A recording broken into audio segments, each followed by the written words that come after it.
Shalom, apa kabar Bapak Ibu? Semoga kita selalu dalam lindungan Tuhan. Amin. Baiklah, jumpa lagi dengan saya Ayu Sinaga di YouTube channel GBI Parma. Kali ini saya akan membacakan pertanyaan yang sudah diberikan oleh teman kita, dan Bapak Gembala kita, Pak Toto Andrianto, akan mencoba untuk menjelaskannya. Nah, pertanyaan yang sudah saya pegang adalah, apa itu kutub, Pak? Dan apakah kutub itu turun-menurun? Lalu, apakah kutub bisa dilepaskan? Salam saudara, senang sekali bisa berjumpa kembali. Terima kasih untuk pertanyaan yang masuk ke kami. Saya akan membahas tentang kutub dalam beberapa bagian karena memang panjang. Tetapi untuk bagian pembuka ini saya akan membahas tentang hukum Allah. Jadi sebelum membahas tentang kutub, saya akan membahas hukum Allah supaya kita memiliki fondasi pengajaran yang tepat. Di dalam Alkitab ada sejumlah hukum Allah yang di dalam dunia ini sudah ada sebelum dunia diciptakan.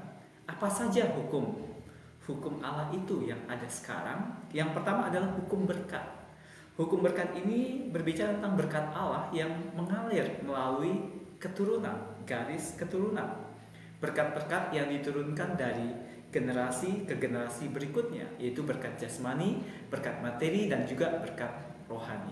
Kalau kita membaca tentang perjalanan hidup Timotius, bagaimana dia menjadi orang percaya, itu berkat rohani, di mana dia mewarisi iman dari ibunya dan juga dari neneknya. Jadi Timotius menjadi percaya, kenapa? Karena neneknya percaya kepada Tuhan, kemudian ibunya, dan diwarisi kepada Timotius. Jadi pola iman mengalir melalui garis keturunan dalam kehidupan Timotius. Jadi hukum berkat, ini berkat jasmani, berkat rohani, dan berkat materi itu akan mengalir dari generasi sebelumnya kepada generasi berikutnya. Yang kedua, hukum apa? Hukum pelipat gandaan. Hukum pelipat gandaan berbicara tentang Tuhan ingin agar berkat-berkatnya semakin berlipat kali ganda dari generasi kepada generasi berikutnya. Nah, Tuhan membuat rencana pelipat gandaan. Kalau kita buka di kitab Kejadian 1 ayat 28, beranak cuculah dan bertambah banyak, penuhilah bumi dan taklukkanlah itu. Ini hukum pelipat gandaan. Tuhan rindu bahwa terjadi pelipat gandaan kepada generasi berikutnya di dalam berkat Tuhan. Yang ketiga adalah hukum tabur tuai. Hukum tabur tuai ini mengandung unsur keadilan berdasarkan prinsip apa yang kita tabur, kita akan tuai. Jadi apa yang kita tabur itu kebaikan atau keburukan, maka itu juga akan kita tuai. Jadi prinsipnya adalah keadilan. Faktor pelipat gandaan ini sangat berpengaruh dalam hukum tabur tuai ini. Kalau kita buka di dalam kitab Hosea 8 ayat 7 dikatakan bahwa mereka menabur angin, maka mereka akan menuai puting beliung. Jadi yang kita taburkan itu kita akan tuai. Inilah yang disebut dengan hukum tabur tuai.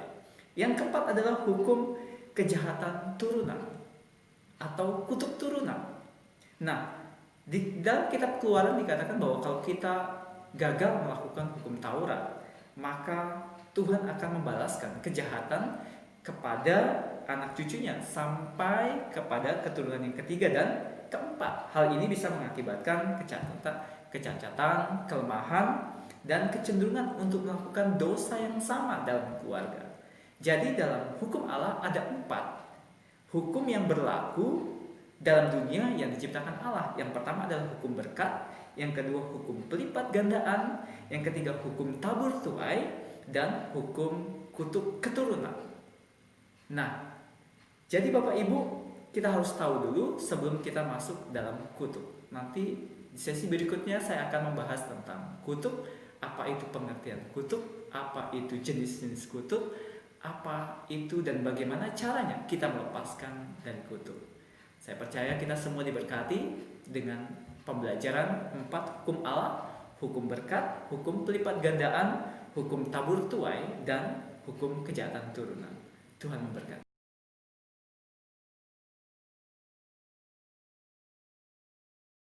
Terima kasih untuk Bapak Gembala kita, Pak Toto Andrianto.